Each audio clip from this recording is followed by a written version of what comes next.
This is the story of a precocious young boy from Scotland, and how he came to change the way the world communicated.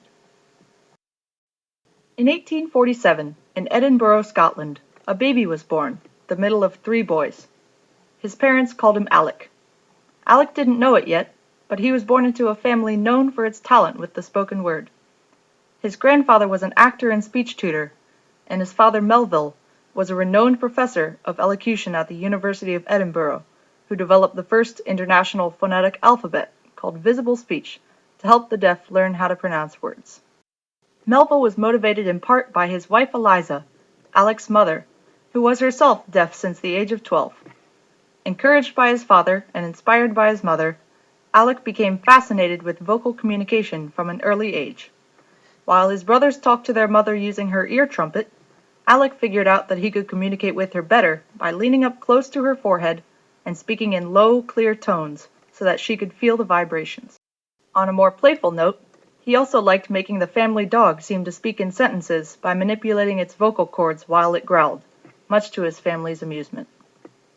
Alec's appreciation for the spoken word and profound desire to help those who could not hear it was evident from a very young age. Edinburgh in the mid-1800s was full of inventive people, responsible for creating such novelties as the steam hammer, the iron steamship, and the pedal bicycle. Technology was developing fast. In fact, in the same week that Alec was born, the local newspaper announced the impending arrival of a telegraph line connecting Edinburgh to London, which would speed communication between the cities immensely. Alec caught the inventive bug early on, at the age of 12 or 14, when, told by his friend's father to do something useful for once, he and the friend built a machine to remove the husks from the father's wheat crops. A few years later, upon seeing an invention by Charles Wheatstone dubbed a speaking machine, Alec and his brother took it upon themselves to make such a human voice imitator of their own. Using bellows for lungs and constructing a mouth, throat, and a movable tongue made of 12 sections, the brothers were able to vocalize a number of simple words with their machine. Moreover, Alec gained invaluable knowledge about the anatomy and physiology of human speech from this experience. Although Alec showed little interest in his academics and performed poorly in school, through the speaking machine and other similar projects, as well as through a year spent in London under his grandfather's mentorship, he had more than compensated with hands-on experience, such that at the age of 16, he took up his father and grandfather's profession, becoming a teacher of elocution at a boys' boarding school. Although Alec began attending the University of Edinburgh the next year, he shortly returned home to resume his work at the boarding school, which also allowed him to continue his experiments with sound. Perhaps the most formative work undertaken by the young Alec was the research he conducted into how certain vowel pitches produced resonance with tuning forks.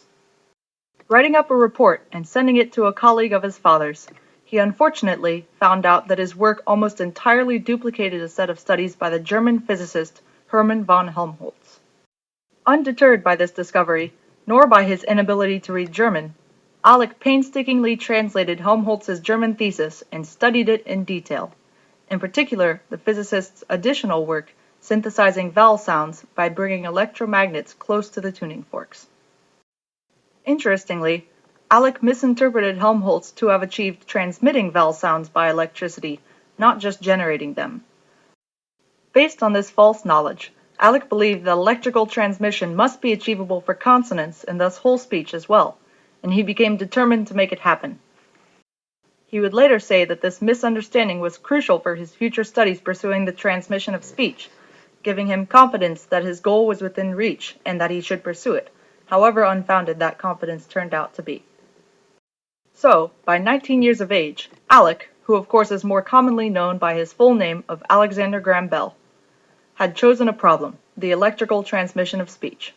His origins as the son of a deaf woman and a professor of elocution had given him a profound appreciation for the power of spoken word and its ability to connect people on a higher level than writing could. So while he did not seem to fully comprehend the commercial value of his problem, it had high intrinsic value to him as a way to facilitate higher quality communication between people. The problem he had chosen was also well matched to his expertise, given his many adolescent days spent inventing machines, studying vocal anatomy, and conducting original experiments with sound and speech. Thus, Long before 29-year-old Alexander Graham Bell made his historic call to Thomas Watson on their newly invented telephone in 1876, he had accumulated just about everything he needed to solve his problem. The rest was simply execution.